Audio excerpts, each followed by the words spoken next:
All right, good morning, everybody. Today is Monday, January 5th, 2014, and this is For the First Cup with Jules here on UCY.tv. Sorry about that. What a great way to start out the new year. No sugar for my coffee, and my Skype wouldn't work. I'm booting 1,000, so now let's see. Oh, wait, and let's see. Here we go. Bum, bum, bum, bum, bum, bum, bum, bum, bum. Bum, bum, bum, bum, bum, bum, bum, bum, bum. Okay, we'll see if we end up with part 2 to the story. Maybe not.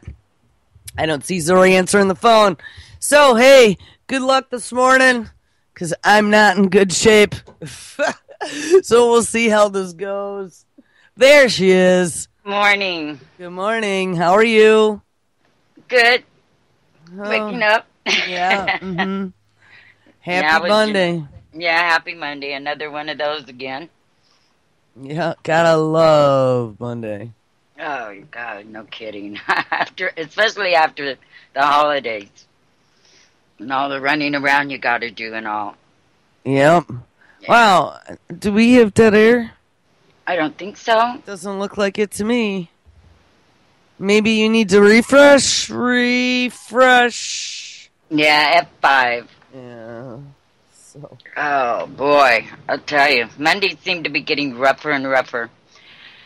No, More every day is rougher and rougher, honestly. At least for this. Yeah. But, man, one remarkable story, though, it was that little girl, 7-year-old girl. Yeah, I saw that. Man, I mean, I can't even see an adult traveling, walking in pitch darkness a quarter mile after a plane wreck. Mm-hmm. That's just, wow. Well, she not only walking, but I mean, the plane wrecked. I know. And she fell, and the whole family died. I know. God, that's just mind-boggling what the body can make it through sometimes.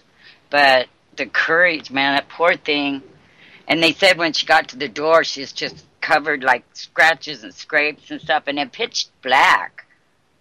Wow. Amazing. Just amazing. There's this plague going around the land. Speaking of amazing, a couple more of my friends caught it. The exact same thing that I've had for the last 2 weeks. Different parts of the country, no less. Yeah, I have a friend in Texas. Oh, me too. All the Yeah. exact same thing. It starts with that real sore throat, and then the swelling under the ear, and then the cough, and then the major, major congestion. I'm still not fully over it. I have, I mean, you can hear my sinuses, everything. It really, I mean, at first I thought there was something wrong with me, like I was half dying or something, but it's this plague, whatever it is, and I still blame it on the post office. Yeah, my friend in Texas has had it for over 3 weeks now, and I have a friend in Portugal that has the very same symptoms, and his cough is so bad that he's breaking, little blood vessels and not coughing up blood from his lungs, but it's really bad. So it seems to be everywhere. Yeah, my nose was so raw that it started bleeding. Mm-hmm. Yeah, so I don't know what it is, but it is, like you said, all across the country. I don't even want to go out, you know. I usually don't, but I had to at Christmas. I had to mail 2 cards. That's what I did, and they had stuff in them, so it wasn't just a slap on a stamp, Mm-hmm. So I figured I'd go and at least have them weigh it and see what it would cost. It ended up, for all of them, it was 97 cents. Oh, shit. So, yeah, for less than $1, I did that to myself. Oh, man. I've just been loading up on vitamin C, and now today I have to work, and then I have to go grocery shopping, and I don't even want to, because in the grocery store, you hear people hacking, and... Yeah, I'd be worried about the grocery store. Yeah, but you gotta eat. So, I don't know. Fukushima face mask. Yeah, I'm tempted, Really, it's getting so bad out there. Yeah. I don't know. I mean, I'm telling you, this definitely has not been pleasant. And your friend, you said, that was coughing so hard. Oh, I know how that feels. Trust me. And you wake up, and like, here's the one thing too. I went to go visit my parents for a couple days this past week, and they have forced air, which I don't. I have baseboard here, so, and I have allergies, so sleeping with forced air versus sleeping with baseboard heat that I usually turn off. You know, when I'm sleeping, I like to be all woolly warm, but I don't like the air I'm breathing to be hot. You know, it dries your throat out and makes you pretty miserable. But with forced air, you don't have a choice. And there was the one morning I woke up, oh my God, I thought I was going to die. Because not only was my throat so sore and my lungs so clogged, but then my whole throat was dry and crispy. It was horrible. Yeah, I can't stand sleeping in a hot room. It's miserable. But, yeah, because I turn off all my heat at night when I sleep, too. Yeah, me too. It makes it, like, cooler and more pleasant, and then you just add more blankets, you know? Mm-hmm. My friend, he's like, double-dosing NyQuil and everything to be able to sleep because the cough is so bad. Wakes him up in the middle of the night, and he just can't stop coughing. NyQuil's very bad for you, though. I know it is, and I told him that, but he said he just can't take it no more. Yeah. Well, I'll tell you something that I suggested to a friend of mine, and it actually helped for quite a number of hours, was just honey. Honey and lemon. I was reading yesterday, honey and lemon and tea, but if you don't have tea or lemon, just honey works too. Mm-hmm. At least soothes the throat enough so you could fall asleep for a couple hours. Yeah, I told him to, what I usually do if I have a real bad cold is I take honey and lemon and then hot water, and then if I feel that tickle starting, I just sip on it, you know, and right. I'll do whenever it starts up. But oh, the ginger tea is like that too, and ginger has the anti-inflammatory properties. Your honey has the antimicrobial. Mm-hmm. So for any nasty, creepy crawlies in your throat, you know. But yeah, it sucks because I was feeling good yesterday, and actually my nose is all stuffy again this morning. Nowhere near as bad, though, as 2 weeks ago, I could tell you that. But just be careful out there. Make sure you guys do vitamin D, too. I think that's where I messed up. Oh, yeah, not being in no sunlight. Well, I haven't been eating my D, but yeah, here I don't get sunlight normally. Yeah, and I forget to open my curtains, you know, and I have a light on. I have those motel curtains that no sunlight comes through at all. Oh, like the ones we just slept in?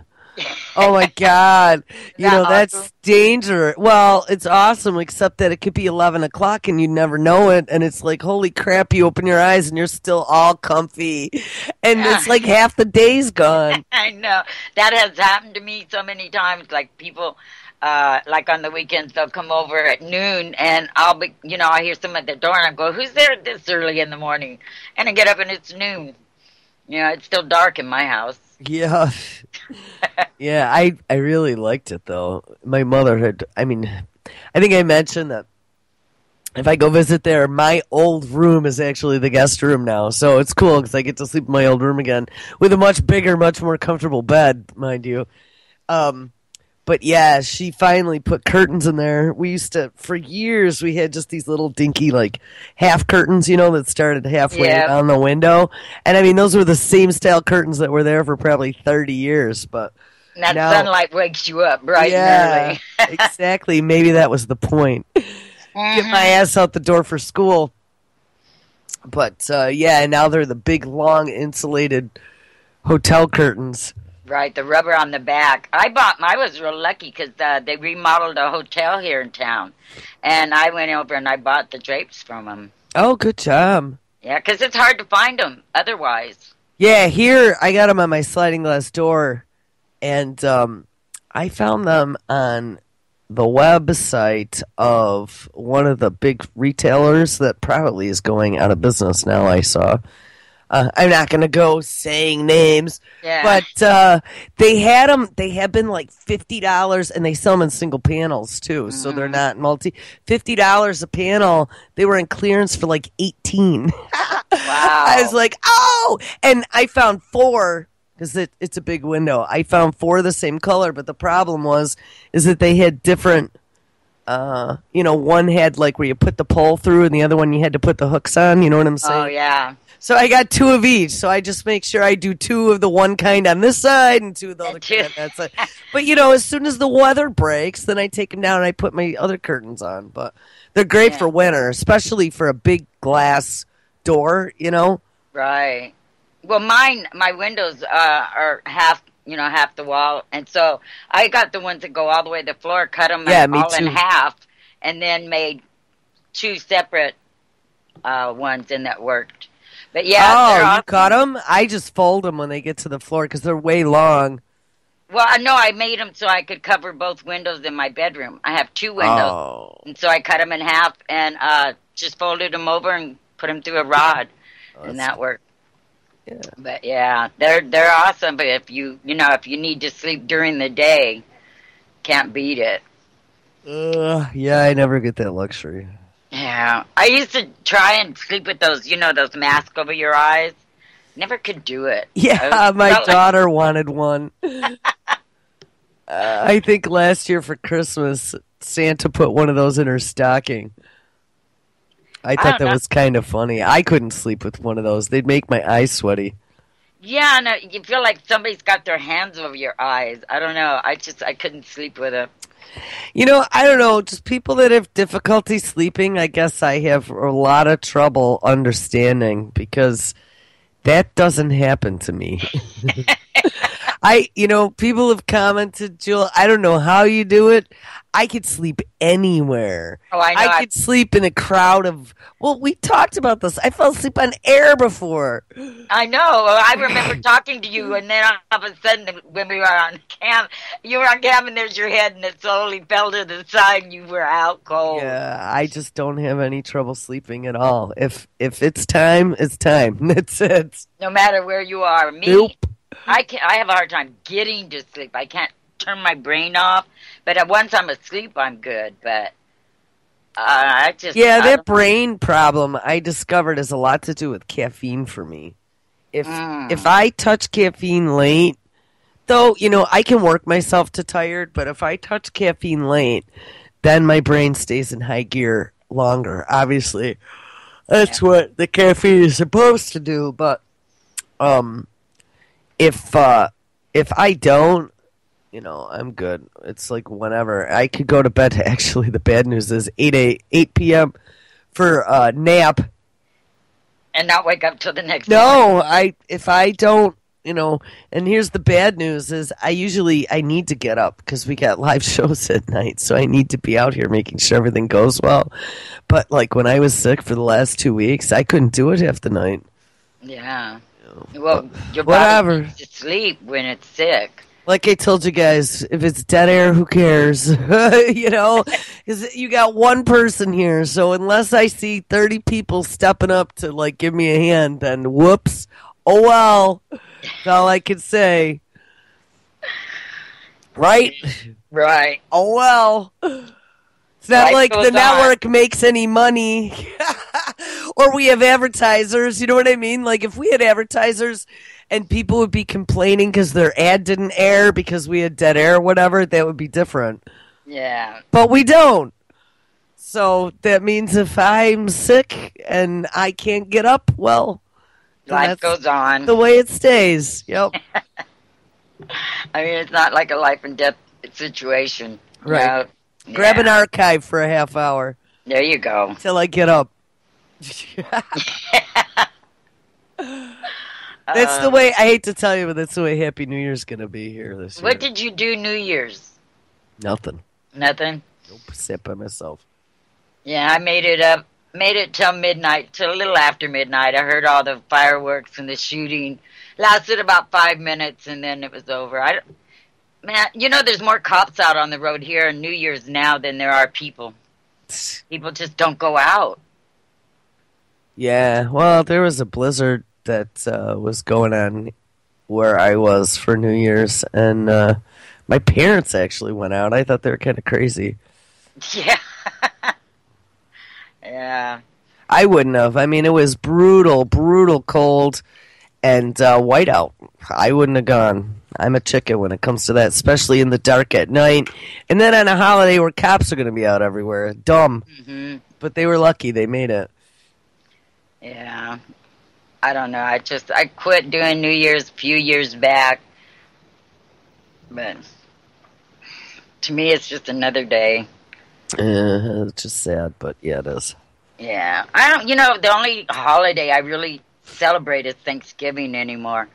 I don't celebrate any of the others, usually because I don't know they're happening.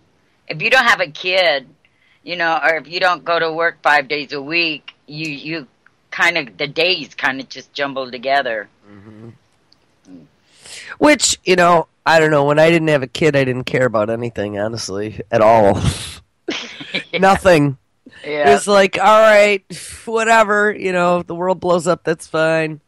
Let's go out and party some more. Yep. What day is it? Who cares? Yeah, who cares? Why do I care?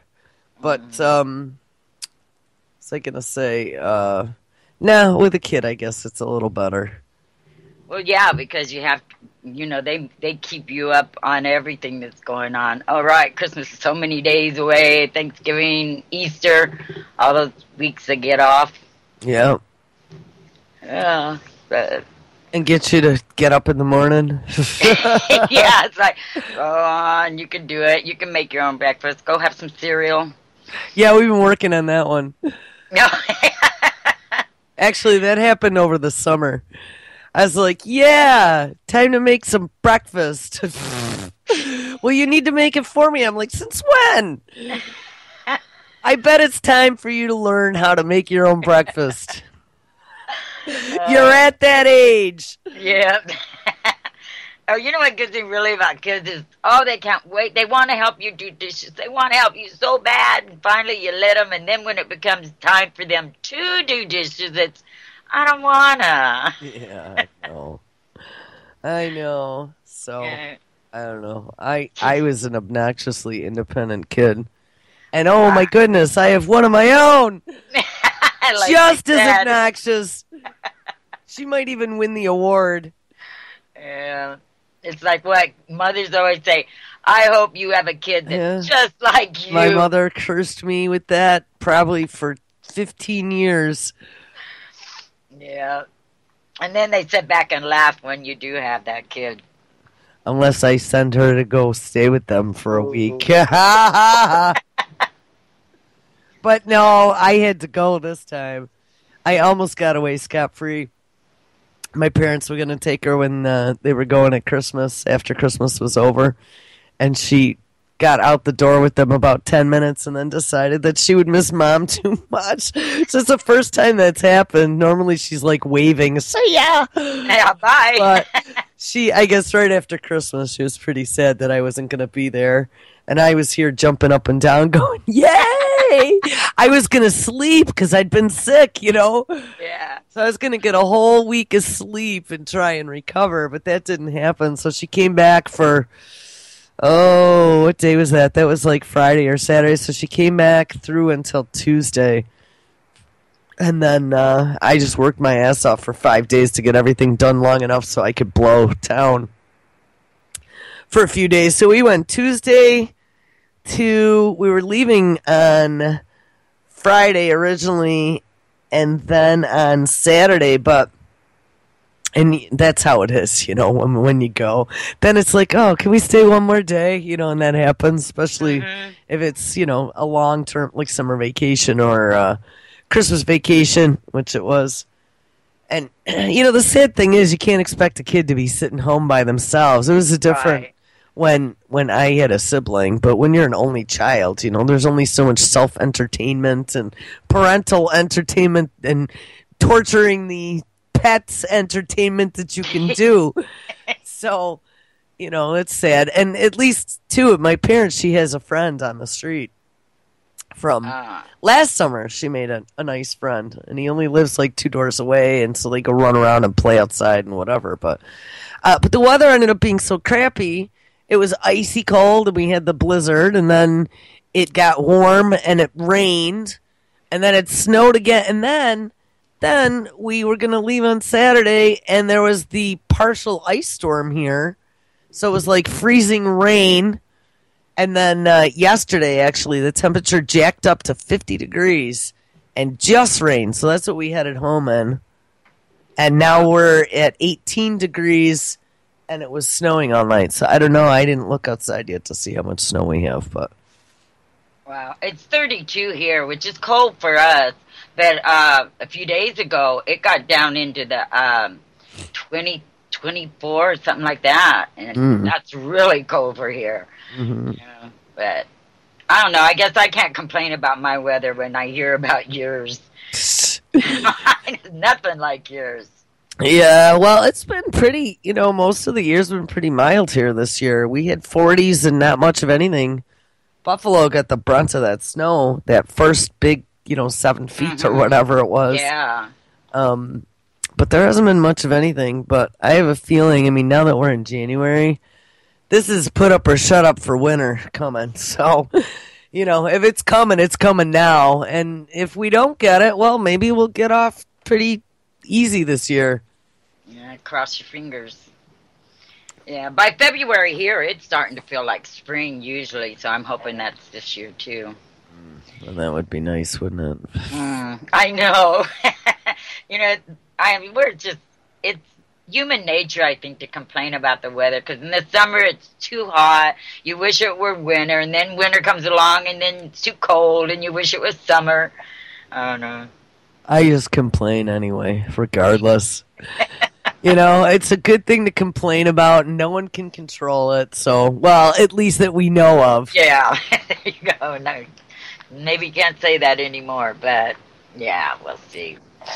Hey, so I saw a couple interesting things that made me raise an eyebrow, which typically is the only thing that I use as my motivation to find stories to do the show. Mm-hmm. I've seen a few comments on this, so I don't know. Believe it or don't, but this is something that I actually had postulated in the very beginning. Oh, and look, now you click on anything and it doesn't go anywhere. Maybe because it has ISIS in the title. Oh, well, yeah. Hold on. Did you guys see that they changed ISIS's name again? Oh, give me a break. No, you're kidding me. It's now Daesh. Daesh? Yeah. I meant to do that story and I never get around to it. Come on. Can we please go to the story? Oh, Jesus. Yeah, I noticed they've been trying to do an update on Firefox on me. I've gotten away from it so far, but... Oh, Firefox, Windows, Skype, I'm getting hit again. It's like this is a weekly thing now or something, and nothing worse. Flash, my Flash now on all my machines is broken again, and I just finally gave in because I was sick of not having a machine that worked at all. But now it's doing that browser thing again where it just doesn't go anywhere. Mm-hmm. Yeah, and mine, it was really strange. 3 times it happened. I was online and my roommate comes in too. All of a sudden, my computer, the whole thing just shut down, off, no power to it. And I just went, what? And my router kept flashing this light that never lights up, red. And it got to working again, and about an hour later, it did the same thing again. Well, really? Hope it's not permanent, because that's what happened to my old notebook. It never worked right after that first time, then it started to power down by itself.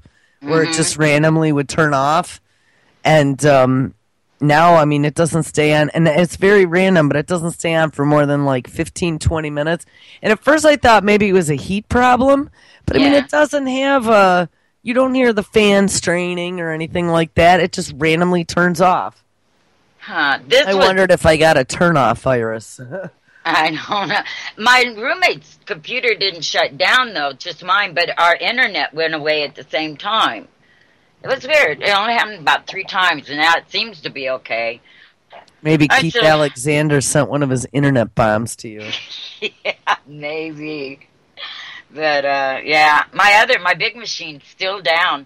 The guy ordered the motherboard last Monday, so I'm calling to see if he got it in yet. That's almost 3 months now. Wow. Yeah. Almost sounds like he doesn't want to fix it. Well, it's like he really screwed up in the beginning because he put a new motherboard in it, and he didn't pay attention, and it had an upgrade and different settings and everything, and he screwed it up. And it's been all this time to get it fixed. So I'm calling him later today. We just have it. I don't know. I'm just so fed up with it. But I need it for my other hard drive. I'm on an all-in-one. So there's no way to install another hard drive. So my other hard drive with all my info is down in the drawer. External with a case, one of the USB. Yeah, I could buy enclosures. A case. They're cheap. They're like $10 for the external enclosure. Just make sure you get the right kind of IDE connector. If it's like an older drive, it'll be the EIDE.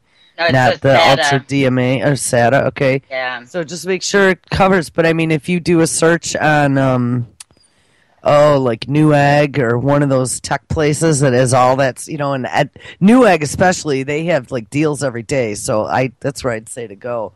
But you can get, huh? Yeah. No, I bought one for $10, but it was a piece of shit, and the only thing that worked was the cable, and the enclosure fell apart. So I was kind of leery about buying another one. Yeah, I don't know. I mean, I've seen them between like $10 and $20, and I mean, even in the old days, they weren't that much. Maybe I think back when they first came out, and you can make an internal drive external, they were probably $89, I think. So yeah, and we're talking 15 plus years ago. Right. But yeah, I would go out to Newegg and take a look because I will. Find a $50 one that's on sale for $20. There you go. But yeah, I need to get a couple of those for these old machines. So once they're decommissioned eventually, that's exactly what I'm going to do. This one's got 2 full drives in it, and the other one's got 1. So I got to do something with them. Right. I don't know. There for a while, it was like all computers were just dying on me, and now the one that I had. My extra drive, the other extra drive that I put on my backup on, then it died. And so I have 2 machines running now when I used to have 4. I'm at 3, but one only runs partially and the other one breaks when it feels like it. There's only one that actually works, and then that's not even always. Yeah. What kind of laptop do you have that died, that just went black? It's that was like an industrial. That good one of yours? The one that had all the software that was maxed out with the double hard drives and everything. Yeah, it pisses me off. Oh man, and that was my work machine for like 10 years, and it's old, but that thing was maxed out when I got it. You know what I mean? So it's still got the specs of an average notebook computer for now. Mm-hmm. I'm not using it to do huge 20-foot graphics today, so it doesn't matter. Back in the day, I was doing engineering diagrams and huge panels of high-def graphics, so I knew Man, I'd love to have a machine like that. Whoa. Yeah, I was spoiled for a long time. And I had the art of being able to sell it to get corporate to pay for it. Yeah, that's where always found ways to get my perks. They like to keep me happy, so I didn't complain. Because if I complained, then they wanted to gouge their eyes out. But hey, you know what? Like I told my daughter, the art of annoying is a weapon. Mm-hmm. It really is. But you need to know how to use it. You can't be annoying all the time because then it loses its luster. Mm-hmm. Okay. Give it to him. My lesson for 2015. Don't give away my secrets. No, you just broadcasted to the I know. Oh, well, I've spent 46, almost 47 years perfecting that. All right, here's the story that I saw. And again, like I said, I don't know if this is true or not because I saw Gawker, which, who's believing Gawker? Not me. I mean, I see things out of there that I'm going to question, but they're questioning some of what mainstream was printing about ISIS. There are reports now that there are ISIS fighters that are sick. And the, what do you call it? The World Health Organization is actually looking into it now. they are saying that not only is Ebola, but AIDS is spreading, bringing these diseases from different terrorist groups from all over Africa, which I think is interesting.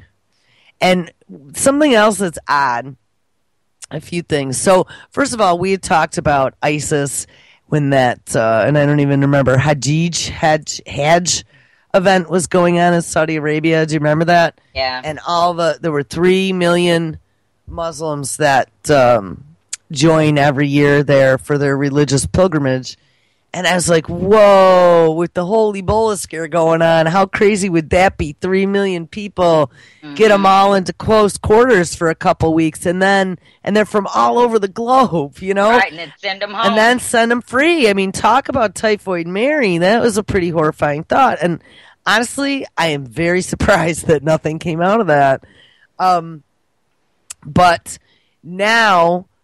there's claims, I guess this is out of an Iraqi paper, that there are ISIS members that may have been infected. Like I said, Gawker's calling bullshit on that.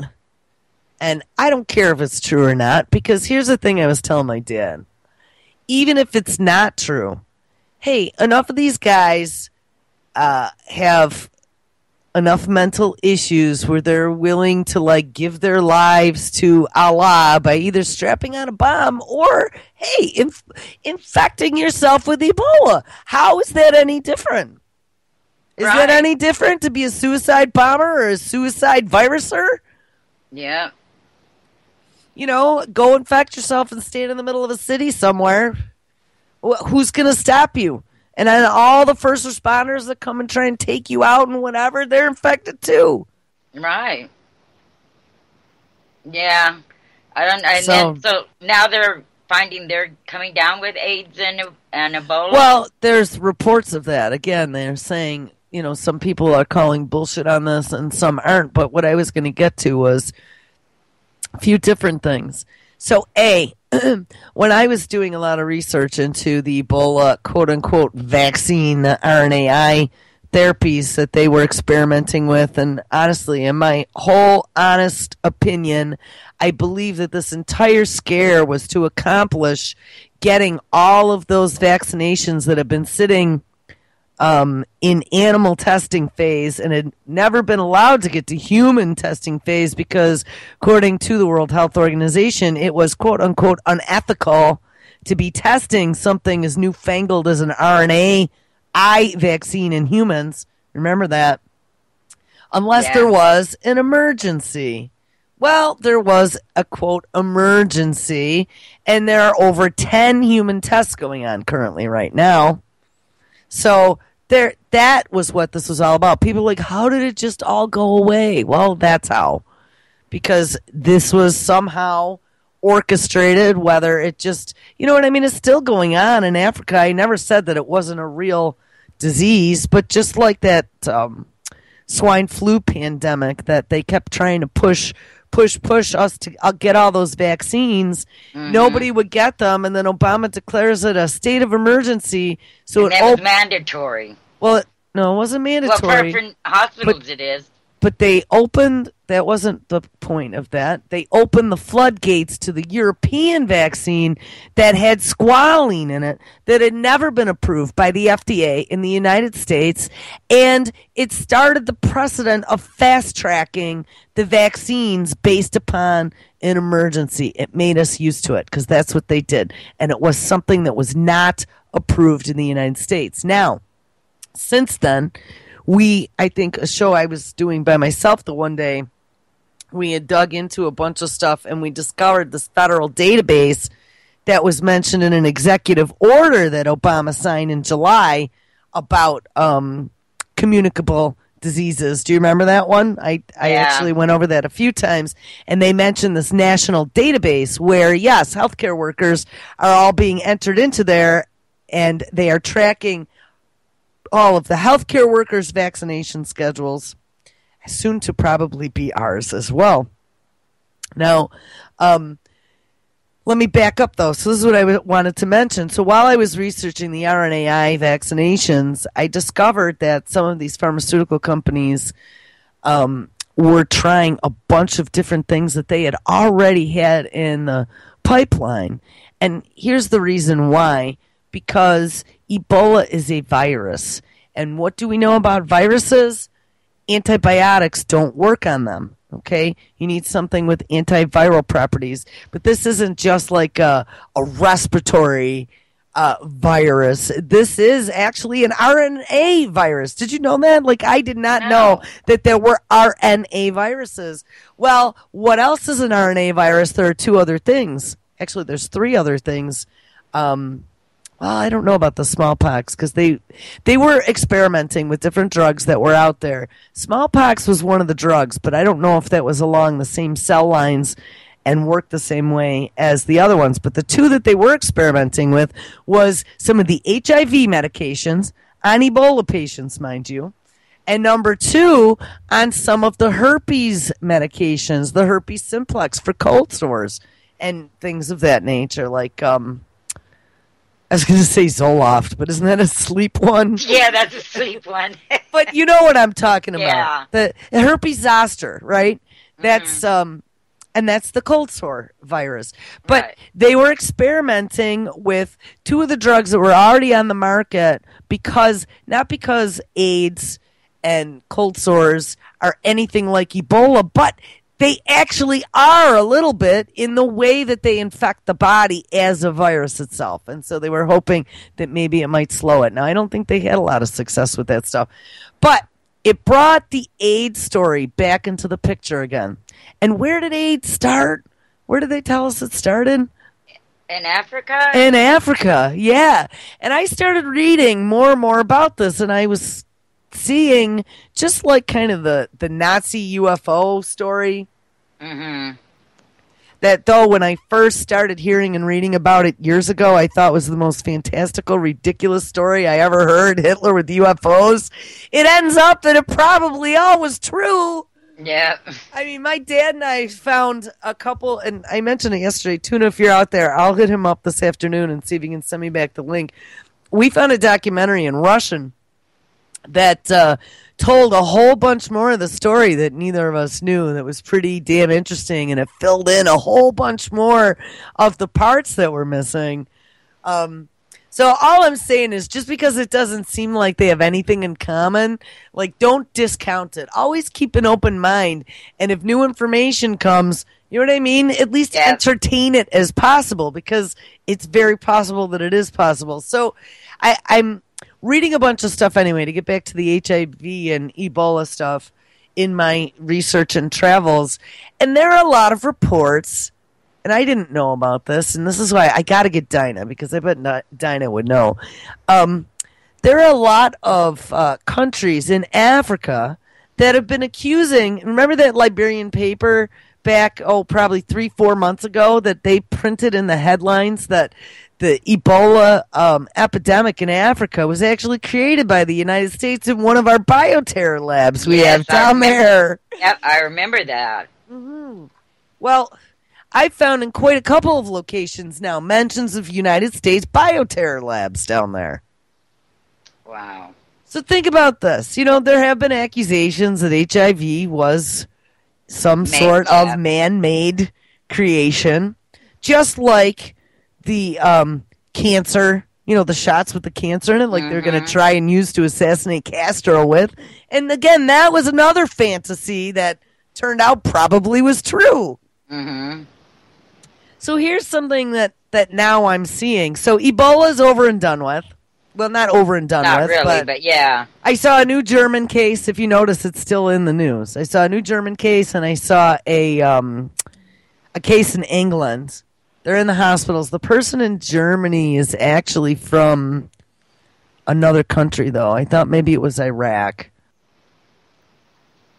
I don't know. Don't quote me. It's Monday morning and it's early, but it's in one of the news feeds. I posted it last night. But here's what I also saw, and this is one of those things that seriously makes you raise an eyebrow and go, huh? Since the 1980s, regardless of whether or not you think the AIDS virus was from monkeys or from people or bioengineered.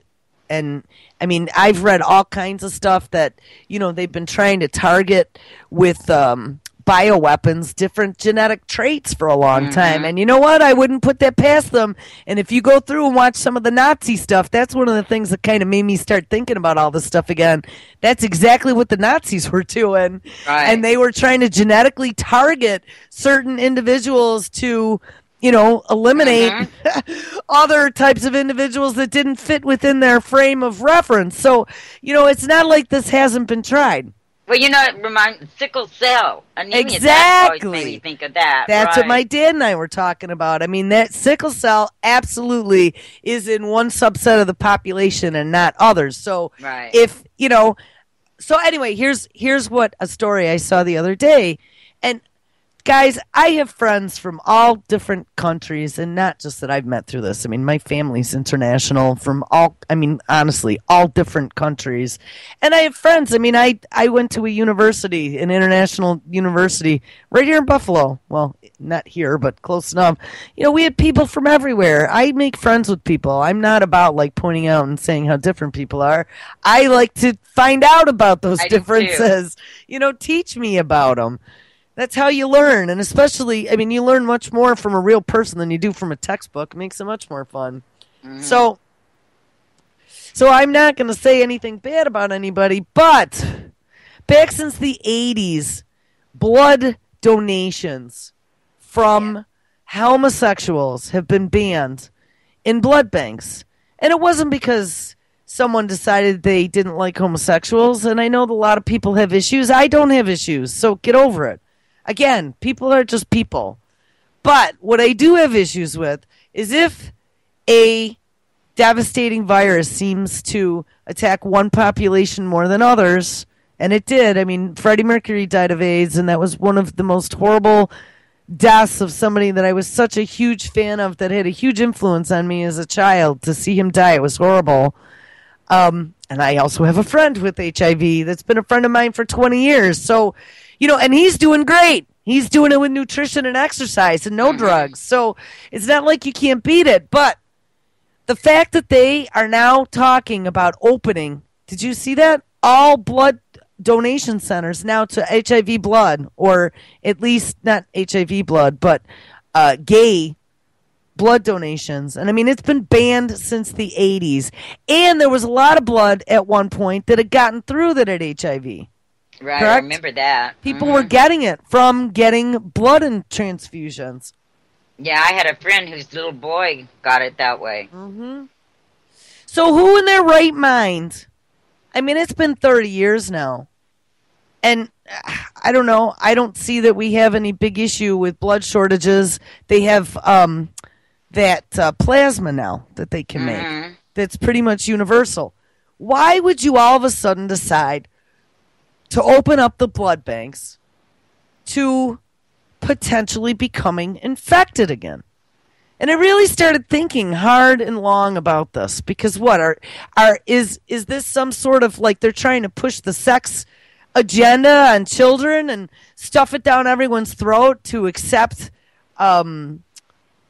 we've seen a lot of this in schools, like some really disgusting things that they've been teaching children in some of these schools that has no place in school and no place for a 12-year-old to be learning about. First of all, something that I would consider to be like advanced college level. You know what I mean? Like, why would you even put that in a kid's head?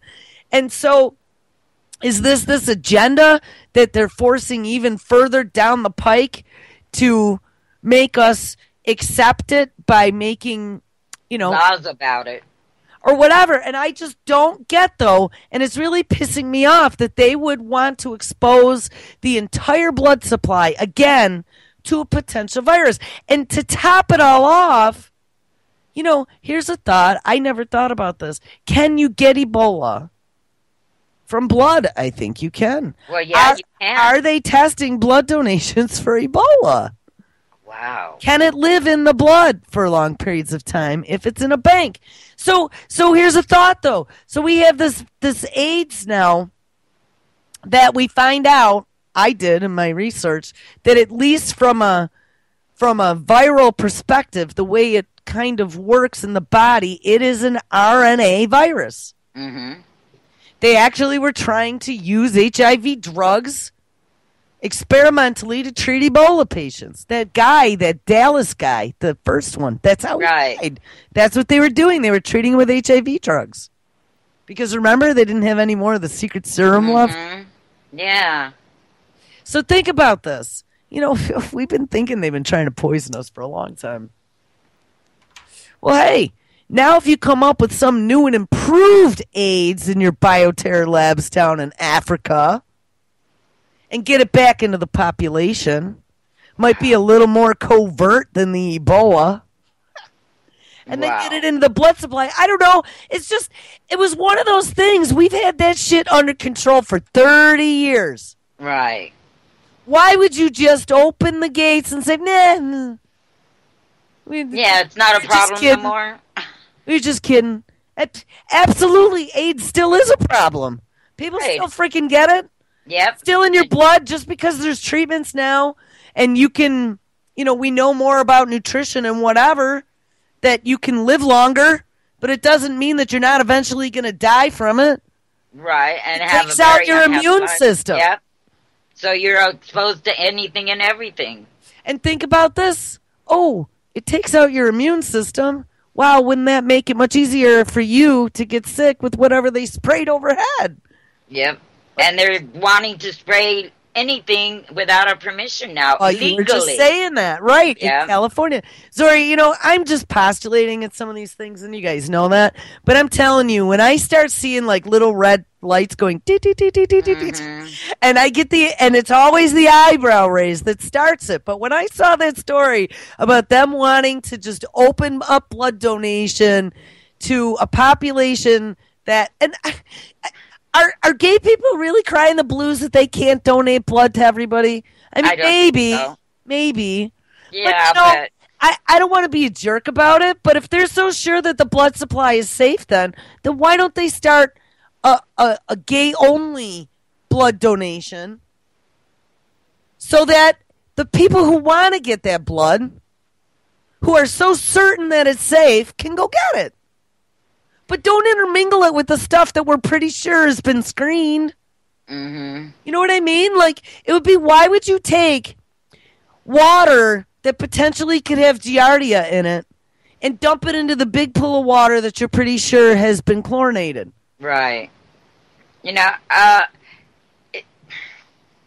just, and I'm not trying to be divisive or anything of that nature. If there was any population that had an issue with some transmissible disease that we had gotten under control so it didn't get into the rest of the population, at least through blood donations. You know what I mean? Right. Like, I would be saying the same exact thing. Mm-hmm. Yeah, I don't try. Since my friend's little boy, they gave him a blood transfusion right after he was born. Didn't tell the parents, but he developed AIDS, and it took them forever. But then they finally admitted that they had given him a blood transfusion, and he died. Now, most of my friends, if they have to have surgery, they go in and donate their own blood before they go into surgery. Yeah, that's what my mom did. Yep. Yeah, and I wouldn't trust him. What I definitely would do also is find a friend or a family member who's close to you who has the same blood type. Mm-hmm. Me, one or the other. Me, my sister, and my dad all have the same blood type. Yeah.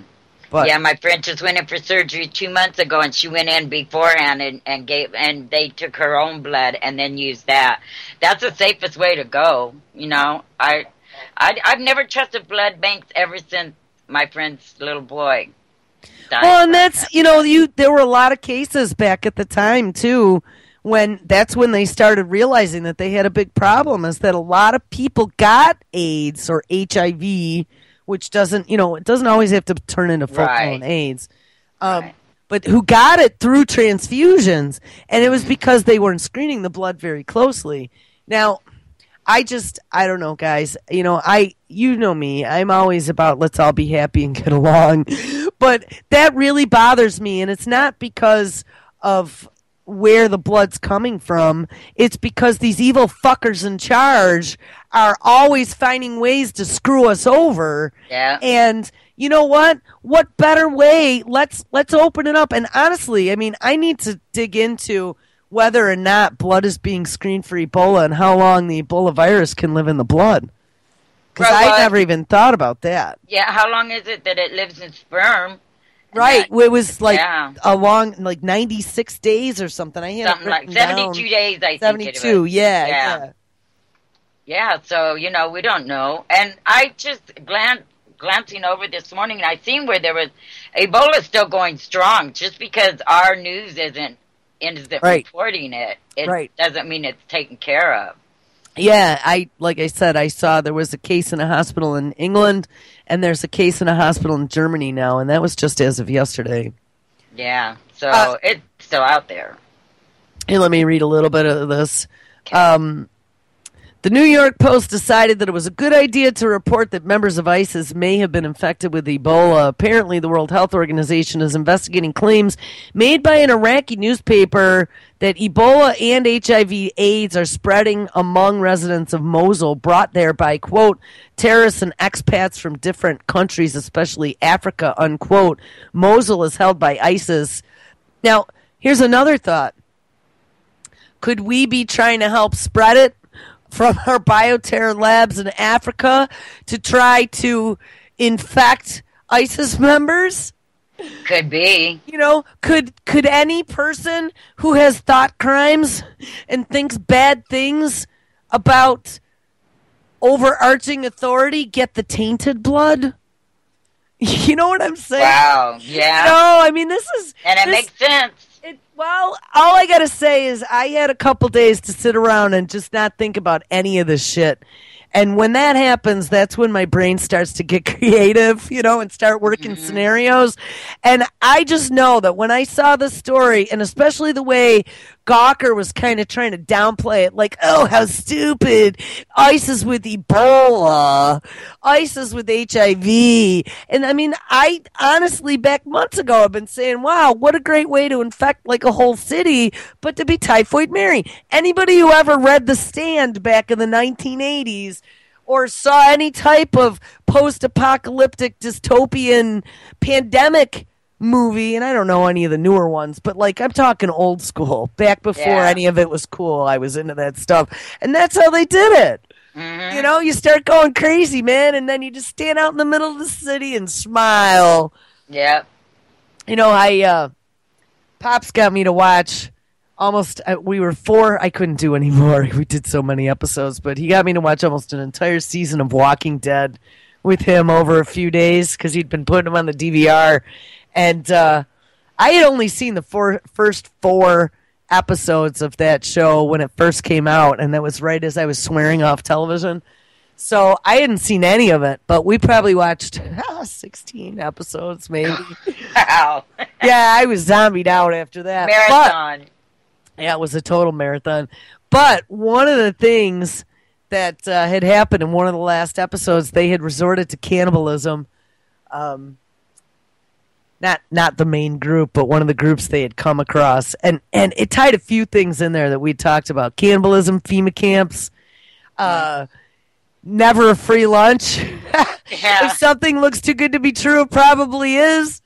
And they're all hiking, different groups, and they're down these railroad tracks, and they keep seeing the sign saying the sanctuary's up in front. Come one, come all, we got a safe place for you. And yeah, it ends up that in our oven. They had been attacked a long time ago, and they had gotten rid of the marauders, and then they got hungry, and that's exactly it. Yeah. When you got there, they'd feed you. They had a barbecue going. They'd feed you. They'd clothe you, and the next thing you know, you're locked up in a big storage container, and you're going to be dinner. Yeah. It was awful. It really was. But one of the things that had happened is they got out. There was like a whole group of them. They all got out, and they found a place miles away. But the group that was eating people, some of them found them. and captured one of them. And here they are. They got the guy alive. They hack his leg off. They're barbecuing it and eating it while they're talking to him. But what you don't know until a little bit later, so these people are all like half psycho too. And what you don't know until a little bit later is that as they're eating his leg in front of him and talking to him and rubbing it in, that they're going to eat the rest of him and all of his compatriots, the guy who's half eaten starts laughing and shows them that he'd been bitten by zombies. Oh, no. So he was tainted meat. And who knows though? And so they're all like grossed out, puking and whatever, thinking, oh no, we've all been infected. But the one guy's like, no, we cooked it because it was supposed to be a virus. So does the cooking kill the virus? What kills the virus? And I don't know. That just made me think again about Ebola, AIDS. I don't know. Not that you'd be eating people, but hey, if the shit hit the fan, everybody has had that discussion at one point. I wouldn't. I would probably die of starvation. I don't know. You don't know until you're in that situation. I couldn't. I absolutely could not. I know it. I would starve. I would be eating freaking bugs before I'd be eating people. There are friends of mine. They don't have any qualms about eating people. I'm like, well, just stay away from me then. Yeah. Absolutely not. I will make sure I'm not in your group. But, yeah, they decided only marauders they would eat. I was like, but wait, that's what happened in Walking Dead. Oh, no. At least what they consider marauders, that's the way it starts. Well, I don't put anything past them, you know what? I really don't. I don't know. But anyway, so let's finish the story. It has nothing to do with zombies. But you know what? It does have to do with zombies. Really, after the Christmas season, I totally get it now. They're all zombies. True. I think that's really what it's about. They're all slow. I mean, if you watched them, too, they were slow and dumb. They could run away from them if they really wanted to and run circles around them. You just couldn't get bitten. Yeah. The Walking Dead, yeah. Yeah. Anyway, Mashable reports that the story, and that is about Ebola and HIV in Iraq, has spread amongst other pro-government and Kurdish newspapers like a virus. Might such outlets have interest in encouraging the notion that ISIS fighters were stricken with a highly stigmatized disease? Well, yes. On the other hand, Forbes reported in October that ISIS could use Ebola as a bioweapon. And yes, we talked extensively about that. And I think that's why I started talking about the post-apocalyptic fiction, because that's how it always happened. They're calling this a ridiculous scenario. I don't know if it's so ridiculous. I don't know about that either. I'm just saying, be careful. I'm saying that there are things, and what made me even think more about this is then this other story about this tick. Did you see this? This new tick-borne disease, never ever before seen, that showed up in Kansas, which, oh, by the way, guess where Plum Island moved Oh, to? yeah, to Kansas. Yes. I honestly, Zorie, when I was watching all this over the last few days, I was like, beep, beep, beep, beep, beep, beep, beep, beep, beep, beep, beep, beep, beep, beep. I bet. The bioweapon labs are in full swing, I'm thinking. I wouldn't doubt it, yeah. Researchers have identified the cause of a Kansas farmer's mysterious death this summer. And I remember when it first happened, they are calling it the Bourbon virus. And that's the town that the guy lived in, was Bourbon, Kansas, I guess. Wow.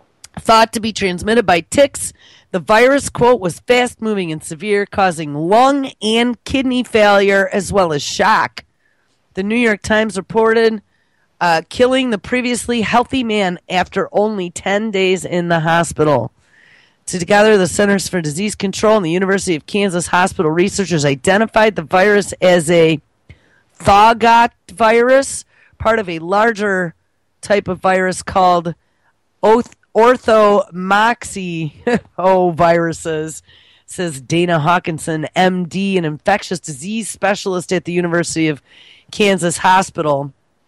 bourbon virus named after Bourbon County, Kansas, where the only known patient lived, is similar to viruses seen previously in Eastern Europe. Well, we had a lot of stuff going on in Eastern Europe. Remember the Chechens, and we had the Soviet Union fall. Eastern Europe, Africa. Oh, look, in Africa again. And Asia, though they don't say specifically where. But nothing like it. So they were similar, but nothing like it has ever been identified in the Western Hemisphere before. So this tick just drops out of the freaking sky with this brand new disease, huh? I totally believe that. Now here it gets even better. He calls the experience of working with a never-before-seen virus frustrating, as the lack of understanding of this new illness has left many unanswered questions for both the patient's family and the researchers. We do not know the full spectrum of this disease because this is the very first case. For example, no one knows whether or not the disease is usually deadly or if there could be a more mild form which future patients could recover from. Symptoms include fever, loss of appetite, muscle aches, and a general feeling of malaise. Wow. Isn't this like, again, another one of those generic symptoms that could be anything? Anything, right. And remember, too, I had mentioned Obama's executive order that he had signed in July. And it had to do with stuff that was considered transmissible that then you could become quarantined. Remember that? Yep.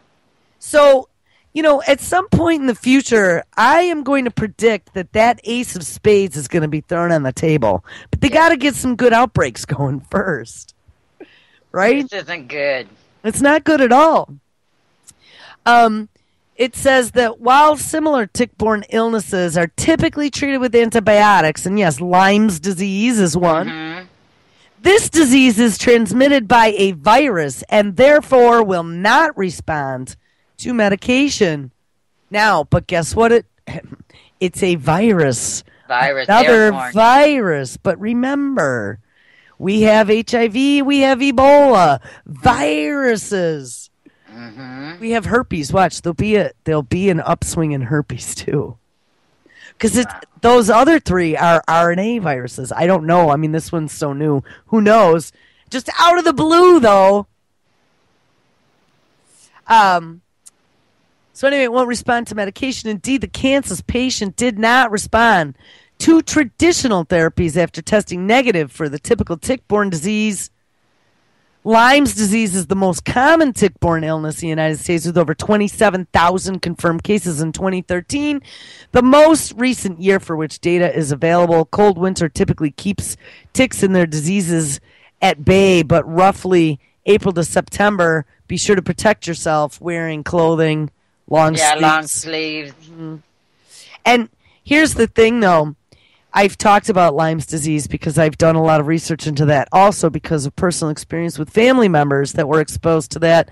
And the disease itself is very odd, the way it acts in the body. You got these little spigot things that look like corkscrews that actually get into your joints and things and bury themselves and hide from the medication. So you got to treat it very quickly after you've been exposed. And if you don't get the bullseye rash, which a lot of people do, but some people do not, you might not ever know you have it until after it's already dug deep down into your joints. And then it can go dormant, and then it can flare up at any time at all and give you things such as absolutely crippling arthritis. So it's not, and the way it interacts is very different than normal viruses. And so what's odd about that, and that's why I always call bullshit on it, because of where it started, which was up in the woods around like Maine, Vermont, New Hampshire, and Plum Island was there, off the coast of New York City. A lot of people believe that it got loose from Plum Island. I think so. Between the mosquitoes and the ticks, it very easily could have infected. There's a video here, too. If you want me to connect, we can listen to that. But I don't know. I really didn't have a lot to talk about today, but this was the one thing that kind of caught, that's how I do the show. Whatever catches my attention, and then the dots start connecting. And I'm not saying that I have proof of anything. I'm just saying that I'm seeing a couple things that might prove worth paying attention to. Right, and because they do the same scenario over and over again, these are things that should bring red flags. Right, and how interesting is it that AIDS, Ebola, and this never-before-seen on planet Earth, something very similar, though, were all found in Africa. Right. Again. Where they do all the experimentation. The bioterror labs. Yeah. And I think Africa is just a big freaking guinea pig. It is. Their government even, sells people to yeah, they do. The labs. We know about that. Mm-hmm. India as well. Yep. So, it's not surprising. All right, let me see if I can get this audio to play. Okay. Maybe. The bourbon virus. The bourbon virus is a new virus that's been discovered with the help of our astute colleagues at the CDC. It is a orthomyxo virus, orthomyxoviridae. And one of the types of virus in that is influenza. But this is not related to influenza in that sense, as far as the sense of illness. It appears to be a tick-borne illness. It has its genome is similar to viruses that have been found in Eastern Europe, Africa, and Asia. I want to stop for a minute. So he said that it's similar to influenza. And do you know, while I was talking with my dad about all this over the weekend, I had talked about influenza because if you remember a few years ago, there were 3 publications, and we go right back to the zombies. There were 3 publications when all the zombie stuff first came out and became kind of popular in popular media. Okay, remember they were doing like the zombie, games for survival, and then they were doing zombie runs and zombie whatever. But it kind of came out where a bunch of scientists, and it was probably the same kooks that were trying to make the pandemic influenza of 1918 more virulent, and then publishing the results. But there were 3 scientific-esque magazines that had published. One was Discover, one was National Geographic, and the other one was like a Scientific American, ideas on how to actually make a zombie virus. And I was like, what stupid people are these? That they would even be postulating how to make a zombie virus. But they did. And do you know the most plausible one ended up being in National Geographic?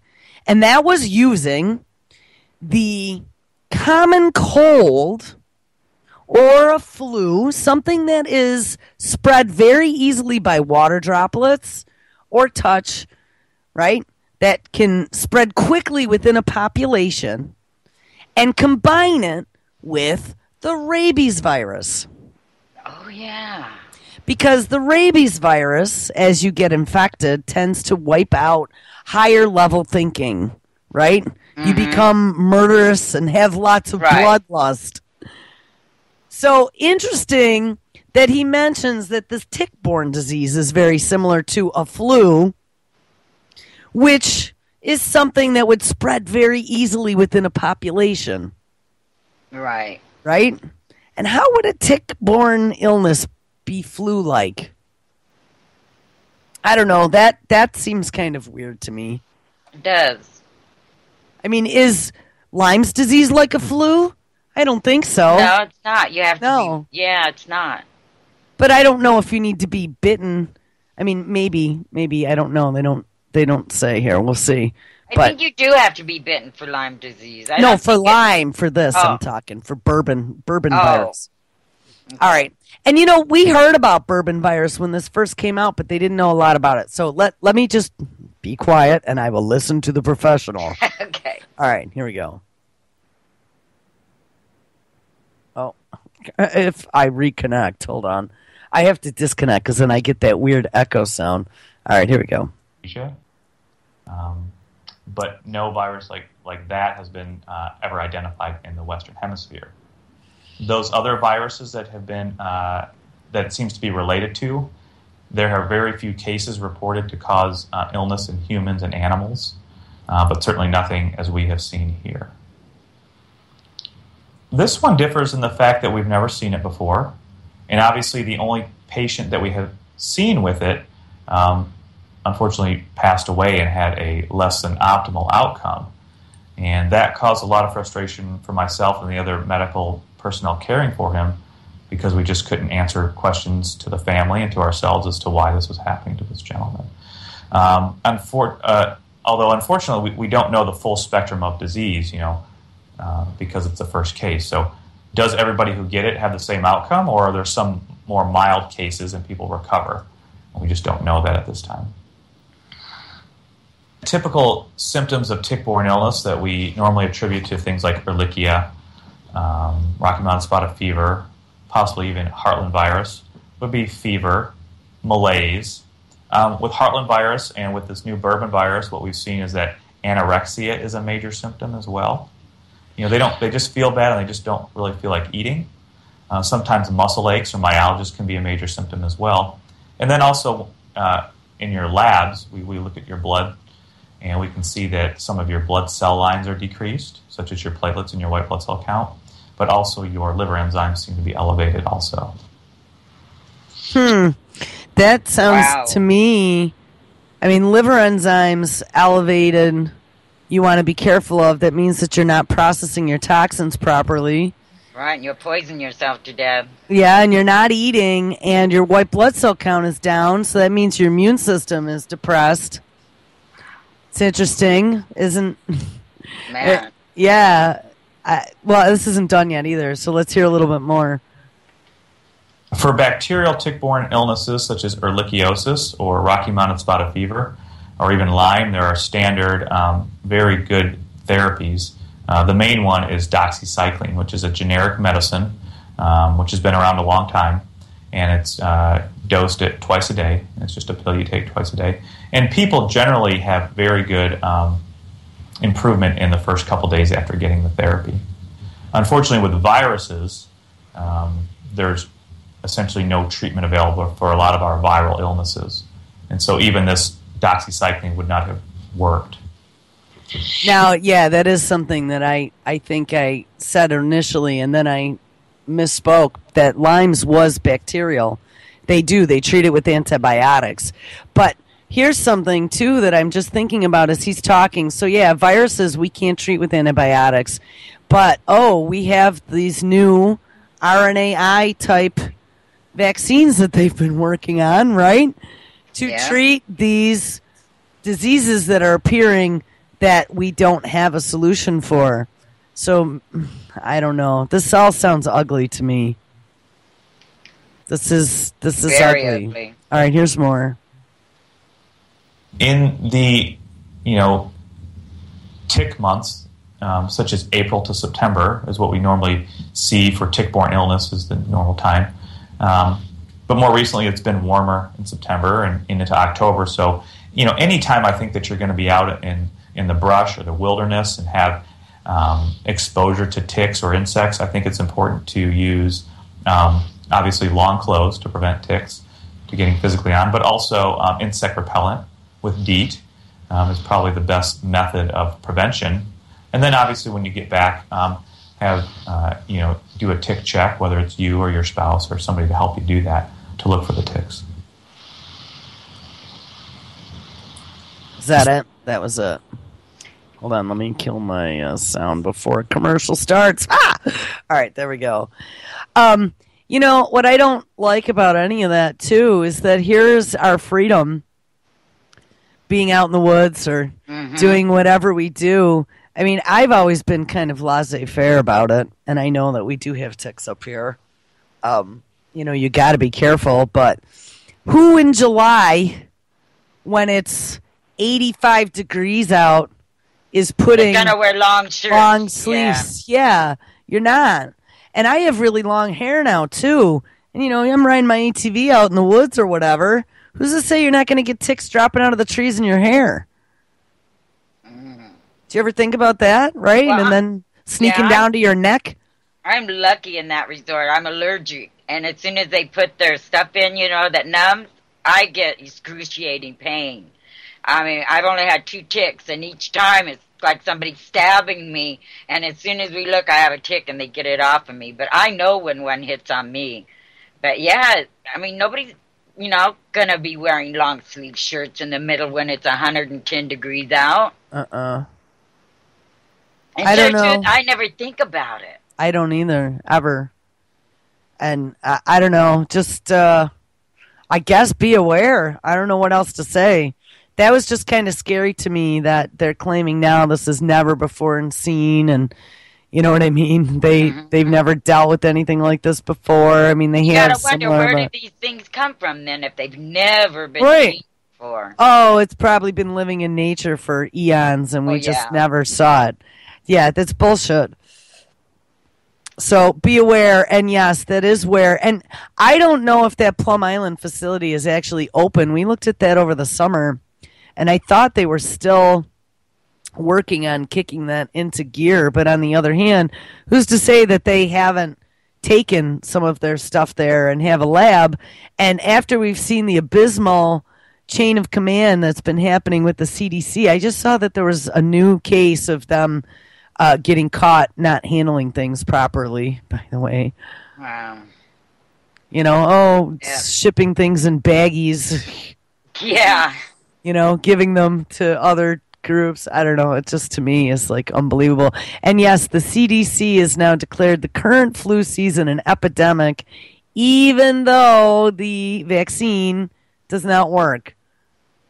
Right. And again, here it comes.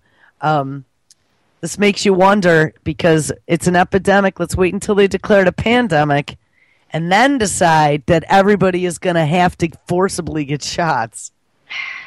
It could happen. That executive order, I'm telling you, that one from July, and I missed that. My friend actually dropped that to me and said, hey, did you ever check this one out? And I hadn't seen it before, but it says not the flu. But if a flu got bad enough, it specifically said in the bottom, it's for communicable diseases that could infect large amounts of the population easily or whatever, except for the flu. But all it's going to take is another swipe of the RoboPen, and they're going to declare the flu too, especially if it became a pandemic. Well, right, and Ebola has flu-like symptoms, so... Right, we talked about that. Yeah. Yep, and how, who knows, and this plague that everyone's dealing with now. I mean, I wasn't sure if I had the flu or not. I felt all achy. My lung freaking hurt. And everyone has the same symptoms, too. Your glands all start to swell underneath your ear.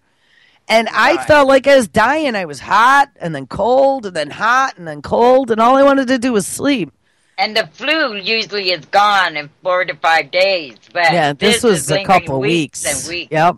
This was weeks. Yeah. All right, here. CDC declares current flu season an epidemic. Time now for Morning Rounds with CBS News Chief Medical Correspondent Dr. John LaPointe and CBS News contributor Dr. Holly Phillips. First up this week, the CDC is officially declaring the current flu season an epidemic. 22 states now report high influenza activity, and 15 children have died in this year's outbreak. So what exactly does an epidemic mean? Right. Epidemic is a scary word. In this setting, when we're just using it to describe the flu, it means that a specific percentage of deaths in the U.S. within a period of time are related to the flu or related to pneumonia caused by the flu. In this case, it's 6.8%. According to the latest CDC data... Hold on. Yeah, I knew you couldn't say it. Yeah, because the pneumonia, it actually was listed in that executive order. Yes, it was. Okay, so wait, let's keep going. Reached that threshold, which is alarming in part because we often reach epidemic levels of flu, but not this early in the season. The season doesn't peak until the end of January or early February. So then is this season severe if an epidemic is somewhat normal? It's a little too early to decide exactly how severe, if severe, the season is going to be. But there are some reasons for concern. Number one, the predominant strain of flu is one called H3N2, which causes very severe illness. And also this year's flu shot isn't perfectly matched to it. Right. I mean, that's another point, John, is that the flu vaccination this year is not as effective as it has been in past years. Yeah. And another thing, so here's something I talked about long ago. that all of this RNAi research all kind of started back in 2006 when DARPA funded the Blue Angel program that was to be finding a universal flu vaccine. Right. And the Blue Angel program spun off into all of these small funded, DARPA-funded research projects with not only some universities, but some small private companies that then, oh, lo and behold, went public right as the Ebola epidemic came into the public eye. And then they had these Ebola vaccines that were in the pipeline ready for human testing, right? We looked at all that. Oh, these bastards. Right. You know, and again, it's a virus, so we're going to have to use something other than antibiotics, some newfangled way. Oh, We this create isn't... diseases to match the vaccination now. Well, remember, too, their new idea for this universal flu vaccine is using the genetically modified tobacco drowned in that serum that was made from, like, mice DNA, right? Yep. That then they suck out the guts and they put human DNA into it, and then they give it to you. Yep. Oh, this is ugly, ugly. All right, let's see. About a third of the current circulating strains of flu are well matched to the vaccine, and that may sound horrible, except I spoke to the CDC about it. So you got the third that you're covered for. The other 2/3, you may still have some partial protection from the vaccine because there's been some genetic drift of the strains away from where it was when the vaccine was chosen, but you still may get some coverage. So the bottom line is you should definitely get vaccinated. And the CDC is recommending anybody 6 months and older get the vaccine unless there's some reason not to. It's still better to have the shot, is what you're saying. Unless there's some reason not to. Yeah, like lots of reasons. Like not all to. of them. Yeah. Oh, so when I just see stuff like this, I call bullshit. I really think that they are trying to gear everyone up. And my parents finally got it. My dad's like, I am never getting another shot again. He's not. Good. None. He's not. He gets it. Remember, they now have these virus-like particles loaded with nanotech and RNAi technology that can manipulate your DNA that not only are these big pharma playing with, but also Monsanto, because that's the Generation 2 GMO technology, right? We looked at all that. They want to get the shit into you, because that's going to be the next phase of experimentation. I really would not put it past them with the size and they got over that, I was talking about this the other day, what is it called? That hypothetical limit that actually was a real limit for the size of electronics. They had to get beyond that because you could only make a transistor so small with the current silicon technology, but they started messing around with nanotech, and now all that is, in full swing. They want to get this nanotech in you, whether it be in your food, in the air, easily in vaccines. There's probably even better ones that they can put into you with a vaccination. I don't know that for a fact. That's not documented fact, but it is documented fact, man, that I've watched all these little nanobot technologies and videos using an atomic microscope or an electron microscope. You know what I mean? Yeah. They want to be able to use it for cancer treatment, to target cells, to be able to go and inject them directly. Well, yeah, it probably could go and inject cancer cells directly. And then the next time you say keywords that make you a terrorist because of thought crime, they can go inject you with some sort of cyanide, too. Right. And I mean, they can be, that's the scariest part of all, is they can be programmed. Mm-hmm. That's terrifying. I mean, they're already working on all the AI. Who's to say that at some point you're not going to have AI nanotech? I wouldn't doubt it. It's going that way. Mm-hmm. German hospital monitoring South Korean with possible Ebola. So that's who it was. It wasn't an Iraqi. It was a South Korean. Yeah. As far as the future, I'm telling you, people still are in their little camps about, well, this is the biggest threat to the planet. No, this one is. No, we got to pay attention to this. I still think it is the destruction of biological life is what puts all the pieces together.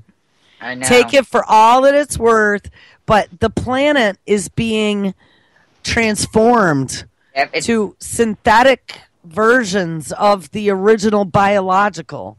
And it's being terraformed and not for human life. My one friend that I argue with all the time, just good discussions, but always from opposite directions, keeps telling me that this is a good thing because this merging with technology is the next evolution of man. And here's the thing, it might be if the people in charge were these angelic creatures that had not a mean bone in their body, that weren't doing things for personal gain and didn't have power lust, okay? But they're not. They're evil fuckers, like I said before. I wouldn't trust my life with any of those people. So to give them the ability to then patent biological life and then control it. And look at how they turn on themselves, on each other. Mm-hmm. It's just... it's not a good future. Mm-mm. Not now. These people don't deserve to be gods, and that's what they're trying to be. What happened to Homer's... what was his name with the wax feathers who wanted to fly? Oh, yeah. Now, here's another one. Here's another one that got me. A story out of phys.org. And again, this whole technological march forward and this whole carbon, I heard Hal talking about a couple of the stories that I posted over the last few days about like the carbon sinks. Mm-hmm. They're passing all these new carbon laws, right? Australia was the first one in step, and now we're following right behind them. And you know that these carbon laws are going to bite us all in the ass at some point because not only is it going to hit manufacturing, but it's going to hit driving cars, and it's going to hit everything we do, okay? Bill Gates, in that TED conference clip that everybody's seen, I'm sure, a million times, talking about global population and carbon dioxide and how one of those numbers needs to get to 0. Yeah, and that's us. Yeah. So just know that is part of the plan, that they are going after anything that produces carbon dioxide because it's not good for the environment. Well, a science study just came out the other day showing that rainforests actually suck up way more carbon dioxide than they ever thought. Right. And I've seen that. Well, and here's the thing. They're talking about terraforming Mars that way because Mars has a large amount of carbon dioxide. So they were talking about planting lots of trees. Well, plants live, carbon dioxide. Right, and they expire oxygen. Right. So what's the problem? Wouldn't you think in an environment with more carbon dioxide, you'd have bigger, lush, greener trees and more of them? How is that a bad thing? Well, they have people, so dumbed down that they forget everything they learned in school. Right. But so they're crying this global warming because of all these gases. Now, I'd be way more worried about methane. Okay, these methane mass expulsions that Dane's been talking about for a long time, the Russians discovered, and we found that back in the early days of Fukushima when they were up monitoring in the Arctic Circle. There were Russian scientists that came out and said that there were methane mass expulsions happening all along the Arctic seafloor. And it was because of the permafrost melting down under the ocean. Now, Dane has talked about that, pointing out about the UVC light being able to get through now. And that penetrates much deeper, and that is partially responsible for melting some of the permafrost that's causing this methane mass expulsion. But methane we can't breathe. Right, we die instantly. Methane kills us, yes. And trees and plants don't suck up methane. So I'd be way more worried about methane than farting.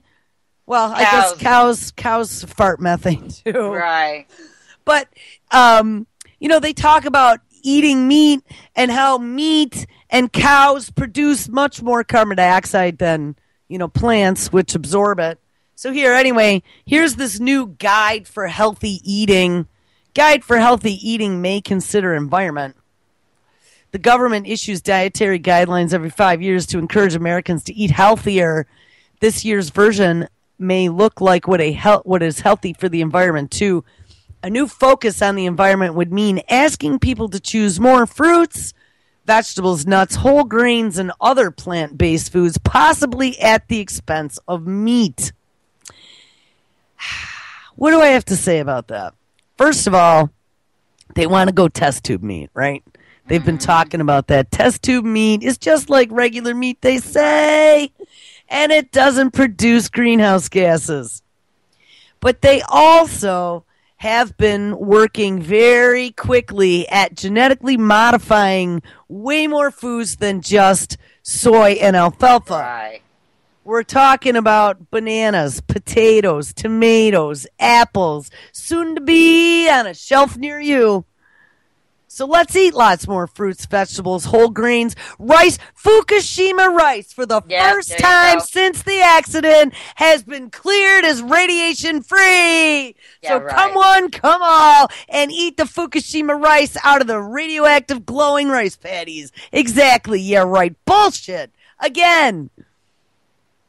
Eat that wheat that gives you gluten intolerance. When I see this again, people are just going to believe it.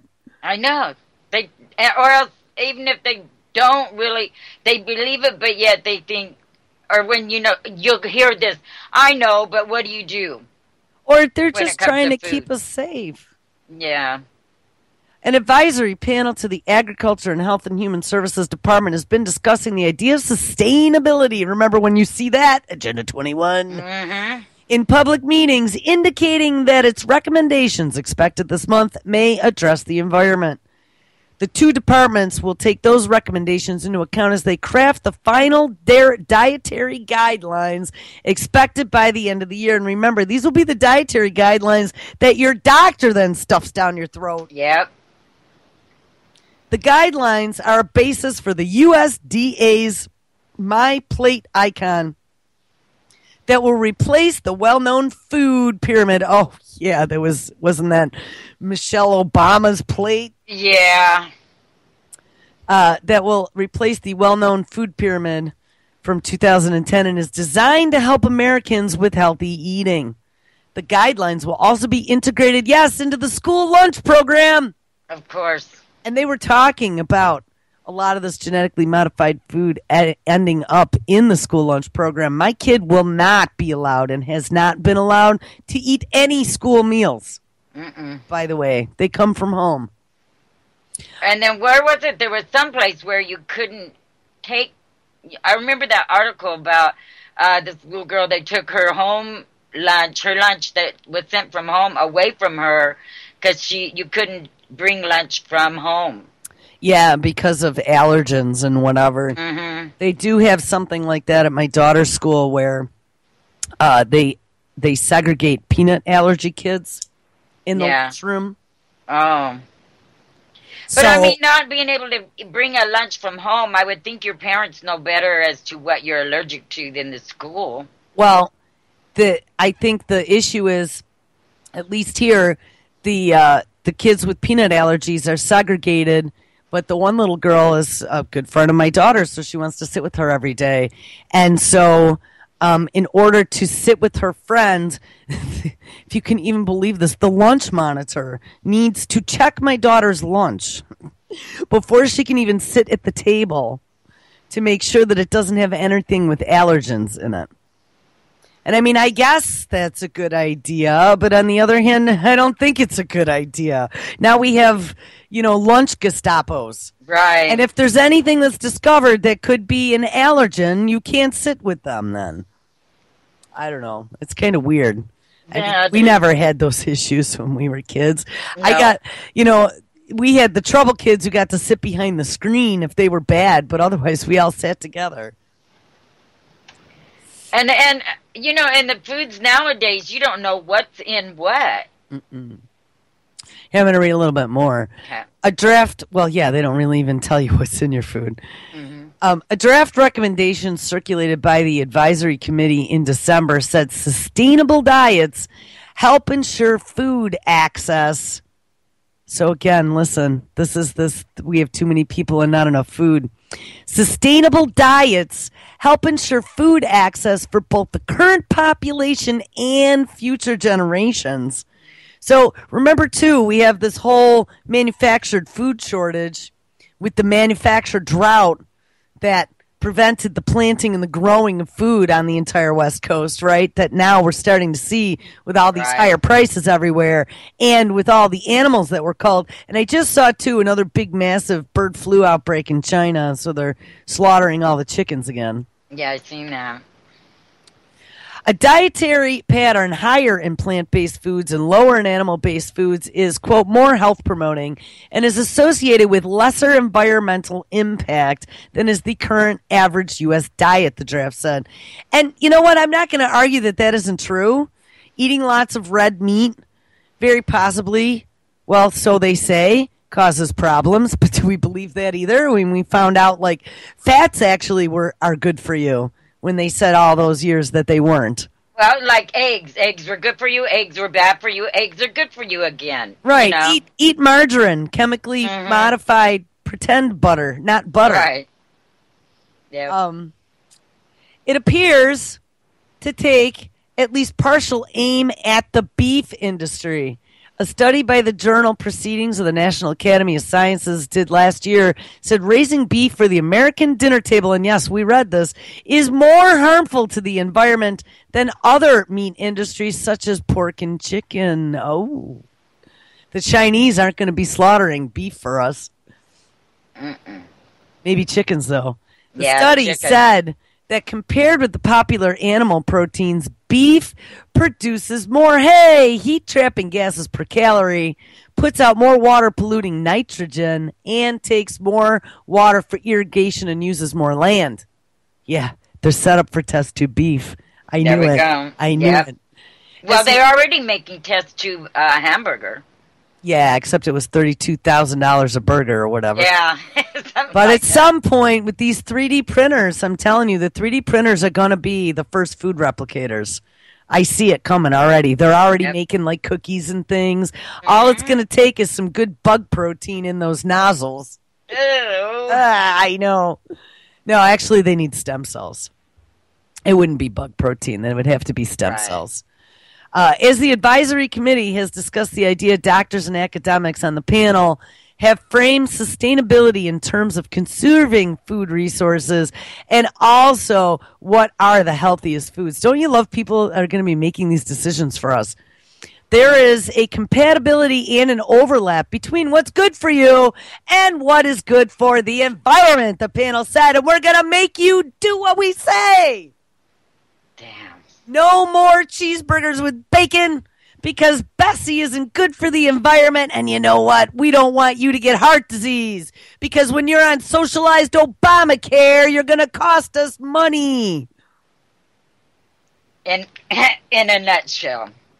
In a nutshell, yeah. But hey, don't worry because we have all this newfangled 21st century nanotech medicine that'll cure you. Yeah. Oh, I don't like this. I don't like this. I don't like this. This stuff makes me want to go like completely insane. I mean, this is taking, I'll tell you why it is. Because people are still out there crying about civil liberties and whatever. This is beyond civil liberties. This is getting into my personal fucking space. This is your body. In my body, exactly. Telling me what I can do and what I can't do and what I can consume. And if you think it's good for me. And if you don't think it's good for me, then I can't have it. Who are you, my mom? My mom doesn't tell me what's good for me. I make my own decisions what's good for me. We should be standing up right now because I'm telling you, this is coming faster than we know. And the reason why they don't want to label our food and the reason why they don't want to tell us where our food comes from, soon to be a la TPP, is because they're going to make those decisions for us. Exactly. We don't know any better. The meat industry has fought for years to ensure that the dietary guidelines do not call for eating less meat. As a matter of fact, I just saw another study that went on and railed red meat to the point now where they're saying red meat absolutely causes cancer. Now, maybe, or maybe not. Well, maybe all the stuff, the diseased cows and the right, bovine. and all the crap that they're injecting into them. Right, because there was no problem before they started putting antibiotics and shooting them up with all this stuff. Well, and downing the cows before they downed and then replacing the diseased heads with good heads for testing. Then they find out that the animals were loaded with cancer. Mm-hmm. That's when all this, because, you know, remember our parents ate meat, you know, every single and night. Eggs and butter and raw milk and everything else. Yep. And they were healthy. Yeah, this is... I mean, wouldn't it be nice to go back to the days when you know, your food was really food? Right, and you went and grabbed a chicken out of the yard for dinner. Yeah. The guidelines now recommend eating lean meats or reducing meat altogether, advice that the current advisory committee has debated. A draft discussed in the panel's December 15th meeting says that healthy dietary patterns include fewer red and processed meats that are currently consumed. Now, I'm going to tell you, processed meat is right out. Stay away from that shit. Unless you can get nitrate and nitrate-free processed meat, every cold cut has it in there. Did you know that? Even I gave like up turkey. cold cuts a long time ago. You know, but I was under the false impression that something like a turkey breast didn't have nitrates in it, but it does. It does. Ham, it does. It all does. That shit causes liver and pancreatic cancer. There is no doubt about it. The connection has been found. Stay away from it. But they do make nitrate and nitrate-free hot dogs, bacon. They make turkey, ham without the preservatives in it. Mm-hmm. And you have to remember... A lot more expensive, though. Yeah, and they don't last as long. So if you're not going to use them up right away, don't buy them. Or freeze it. Yeah. But, yeah. It's always bothered me that lunch meat and stuff stays good for so long. It ain't normal. I mean, 3 days and it goes out. And you're feeding it to kids. Mm-hmm. You know, who didn't have salami sandwiches? Yeah. Or Not bologna. only- Bologna was always, you know, that commercial for bologna that little boy did. It stuck in my head for years. I walked past the deli counter the other day, and, you know, the prices on meat is just so insane. You know, roast beef can be $9-10 a pound when it's not on sale. And I saw bologna was like the cheapest thing in the case at like $2.49 or something. I was like, oh, it's a wonder that bologna's $2.49 and the next lowest is like $5.89. God. I haven't bought lunch bologna meat would be probably scary. 10 years. Yeah, I'd be... Or I ate a hot dog. I will not eat them. Just...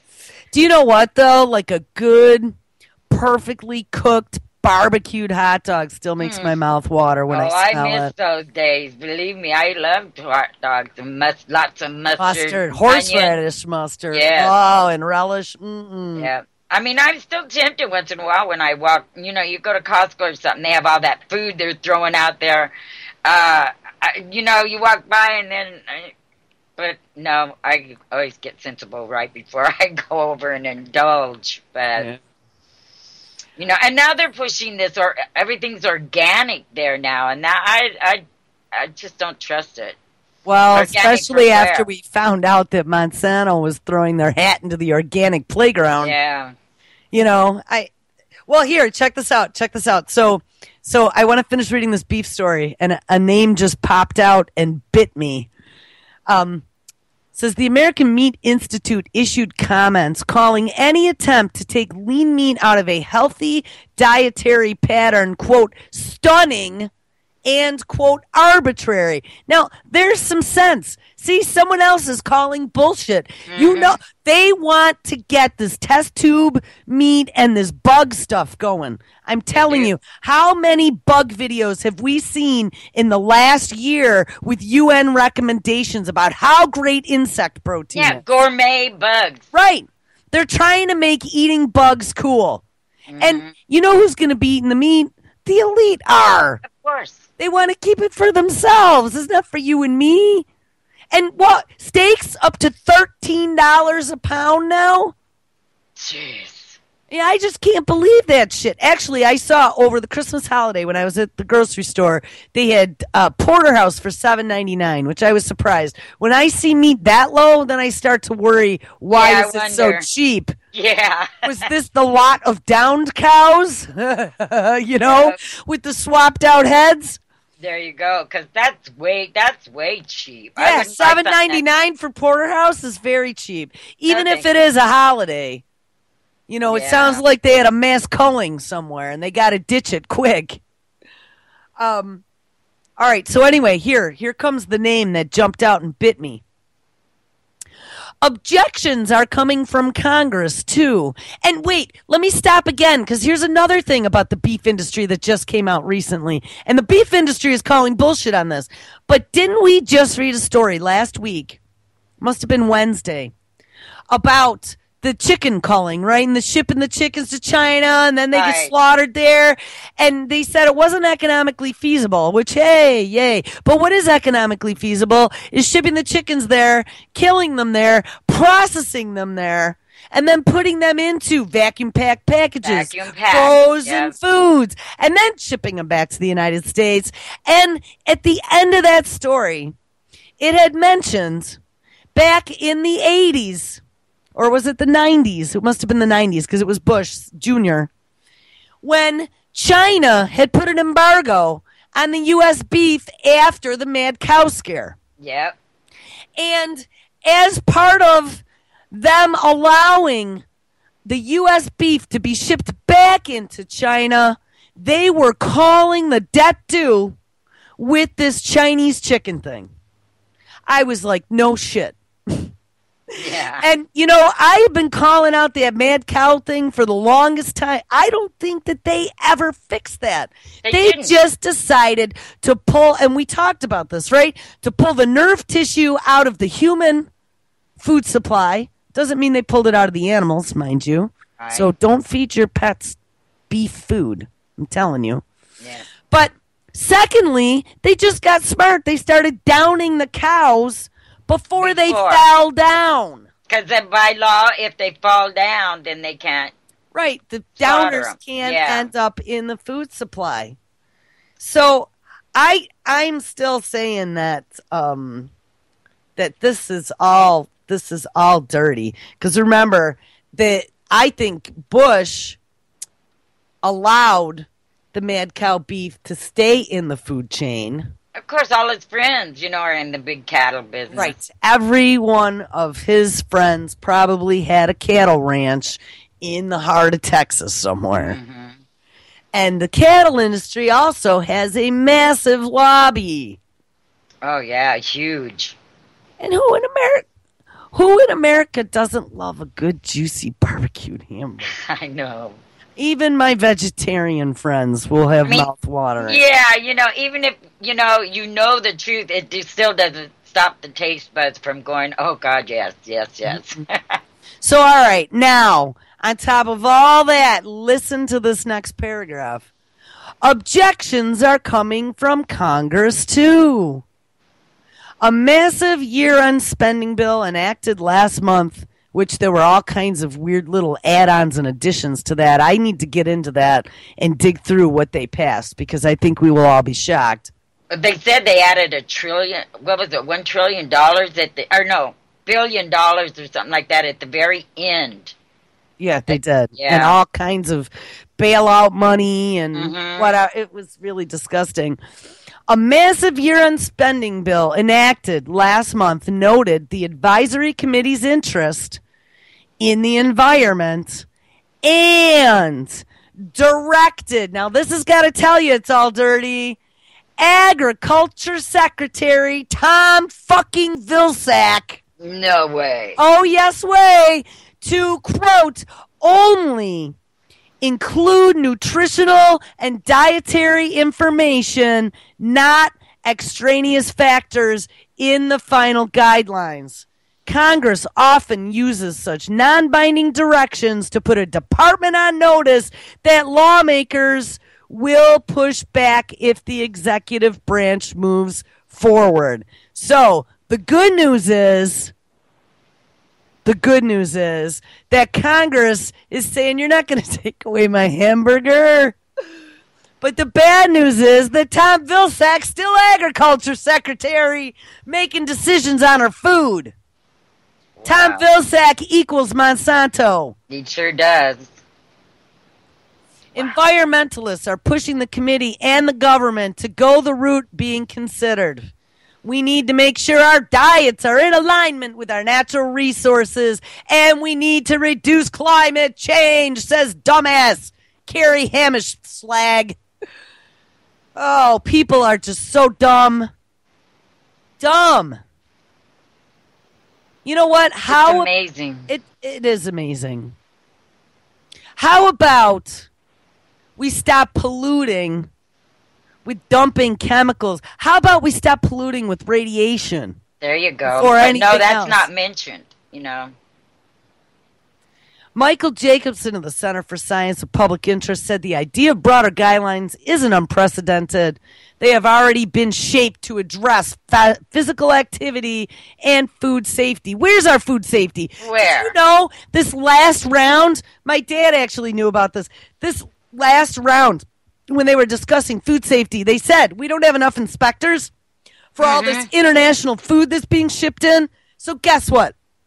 International countries shipping food in the United States, you'll be responsible for inspecting your own food before you send it here. Yep, that's nuts. And why can't we, I mean, with all the money spending going on, why can't they have enough inspectors? You know, I mean, they have no problem with the trillions of dollars of bombs that we're manufacturing with all of the military-industrial complex. You'd think they might be able to hold off on a bomb or two and hire a couple more FDA inspectors. Yeah, you'd think. You'd think. Yeah. Wait, one more. This Okay. is something that I've been following for a while. New study. And I think we even might have talked about this. Using glyphosate wipes out earthworm populations, a new study shows. I think we mentioned that when the study first came out because it was in one of my science mags, but now it's starting to hit more mainstream publications now. Yeah, this is actually a scientific journal here, November 12th. Glyphosate sublethal effects on the population dynamics of earthworms. And, you know, in my garden, I don't have as many as I used to. Well, I mean, not only that, we talked about the cytochrome P450 enzyme, what that does to your immune system, what that does to your your body's ability to process medications. Most of the Western diseases are caused by issues with your cytochrome P450 enzyme. When they put you on those 70% of the American population on SSRIs or mood-stabilizing drugs, you have violent side effects. Yeah. If you have a suppressed cytochrome P450 enzyme, and it's the glyphosate that's doing that. Right, and that's where you get all the shooters, like the mass shootings. They were on, all of them were on SSRIs. Right, and here's the thing. So let's just keep spraying. Let's tell everyone that meat is bad, but let's keep spraying this Monsanto-developed poison all over the crops that we're ingesting. That's not doing anything to us. Oh, let's keep pouring it into the groundwater and killing all the worms and the wildlife and mutating our children. Do you know, I saw a story and then I refreshed my page and I lost it, but I'm going to find it for tomorrow. There was a photograph of a cardinal, and the cardinal was half white and half red. And I was like, oh, how weird is that? Now, I've seen an albino cardinal here before, and it was a male cardinal because it had the bright orange beak and it had the plumage. but it was white. But this one wasn't albino. This one, they actually had caught, and it was a half male, half female fucking bird. Now, that just doesn't happen. That's not right. Mm-mm. The brown or the white side, it was the lighter side, was the female, and the red one was the male side. Now, they're seeing that already happening for a while in frogs. Yeah. And that actually they were back. blaming on Syngenta's herbicide. I don't remember what that one was called. I don't have it off the top of my head. But it was comparable to Monsanto's glyphosate. Right. Roundup. Yeah, two-headed frogs and frogs born with 3 legs instead. Or with both sexes or no sex at all. Right. Uh-huh. And that was years ago. Uh-huh. It's been going on for a long time. So you know they're way past that. You know, when you then get into, like, where we first started with all of these viruses that are out there, and especially ones that are RNA-type viruses, and the fact that then they've been experimenting with this RNAi technology, and not just the pharmaceutical companies for quote-unquote vaccinating us, but also Monsanto. With our food, right. GMO 2.0, it's the new pesticide. It's the new way of doing pesticide. There's a bigger picture that comes about. Yeah, it is the assassination of biological life. They want to bring in their new transhumanist agenda where everything can be owned and controlled and they can live forever. I know, I can't get over who would want to live forever. But you know what, too? Like they're saying, so they live forever, but your brain is organic and it is going to wear out. Yeah, but they want to upload it all. They had the brand new brain implants I was just reading about, actually, that are, like, wonderful. We can maybe look at that tomorrow. Yeah. No, they want to be able to upload. That was Kurzweil's dream. All right, guys. Well. Oh, you're kidding. Time flew by this morning. Yeah, I have no sugar for my coffee either, so it was kind of hard. I was drinking unsugarified coffee like old school. I should have not put in cream either. Would have jolted me awake. All right, well, guess what? It's Monday, so make sure you stick around. Hal Anthony is next. Mr. John Stokes, Mr. Jack Blood. And then we have Dane. I don't know. I think it's a random replay for Dane, but they're always good at 5 p.m. Prepper Chick replay at 6. Primer Time replay at 7. Unlock the Door replay. It's Monday Night Replays. Until we have Brandon. Brand new show. 9 o'clock. United Front Radio and Antimedia's live at 11. All right, guys. Everyone have a happy Monday. Thanks for being on with me today, Zorie. Everyone, thanks for listening. Take care.